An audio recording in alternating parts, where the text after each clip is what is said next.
कल जे लाइ टियों ॾींहुं डिस्कस जी कयो हाँ। पियो त इमरान ख़ान साहब ही जेको तारीख़ न पियो ॾे जी हाँ। त कहिड़ी तारीख़ ते पिंडी पहुचजे ऐं कहिड़ी, छाकाणि त उनखे अञा पक न पई थिए त मुक़ररी जी तइनाती जेका थियणी आहे उन जी समरी कहिड़ी तारीख़ ते मूव थियणी आहे। त पहिरीं इहे बाज़गश्त मार्केट में ॻाल्हियूं थियूं पिए त शायदि 18, 19, 20 तारीख़ ताईं अॼु सुभाणे में थी वेंदी समरी मूव, पर शायदि हाणे इमरान ख़ान साहब खे पक थी आहे त न ही को 25, 26 ते हिकु समरी मूव थियणी आहे।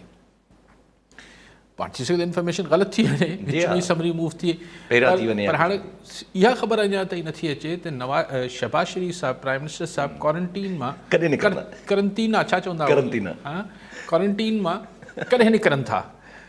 त अगरि इमरान ख़ान 26 तारीख़ ते पिंडी पहुचण जी ॻाल्हि करे पियो त मतिलबु पोइ शहबाज शरीफ़ साहब बि 25, 26 तारीख़ त इन ई तारीख़नि में क्वारंटीन मां ॿाहिरि निकिरंदो, त माना पोइ इहा समरी बि शायदि इन ई तारीख़नि में मूव थियणी आहे।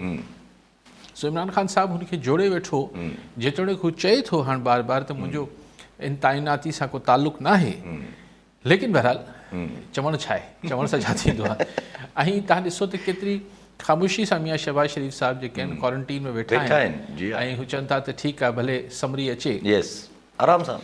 ऐं तेसि ताईं मुंहिंजो ख़्यालु आहे त जेका मतिलबु इंस्टीट्यूशन पारां बि को हिकिड़ी जेका नाला आहिनि उन जे बारे में हिकिड़ी मुफ़सल हिकिड़ो डिस्कशन ऐं हू थी वेंदो त पोइ उहो नाला मोकिले ॾींदा, हाणे 2 मोकिलीनि था या 5 मोकिलीनि था, ख़ुदा ख़बर।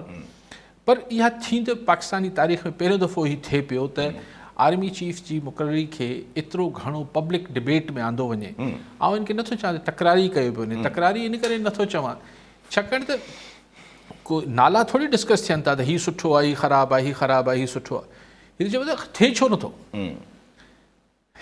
हींअर त ॻाल्हि इहा ई आहे त सॼी जेका मार्केट में बि अॼु कंहिं ॻाल्हि मूंसां कई पई त यार मां डॉलर ॻोल्हण जी कोशिशि कयां पियो, मार्केट में डॉलर ई नथा मिलनि, मुंहिंजो छो ख़बर चई घणा न खपनि, 4-5 हज़ार डॉलर आहिनि, कंहिंखे मोकिलणा आहिनि, ॿारनि जी फीस वीस आहे, कोई मूंखे ॻाल्हि पई कई त मूं चयो छा मसइलो आहे, चई सभु चवंदा थोरो तरसी मुक़ररी थी वञे। मुंहिंजो डॉलर ख़रीद करण सां मुक़ररी जो छा ख़्यालु आहे, लेकिन थिए थो हर शइ जेका आहे उहा असांजे मुल्क में, छाकाणि त हिकिड़ी जेका ग़ैर यकीनी सूरत हाल ऐं जेको अनसर्टिनिटी आहे उहो शयुनि खे रोके छॾे थी। IMF बि अलाए किथे ॻाल्हियूं थियनि पियूं न पियूं थियनि।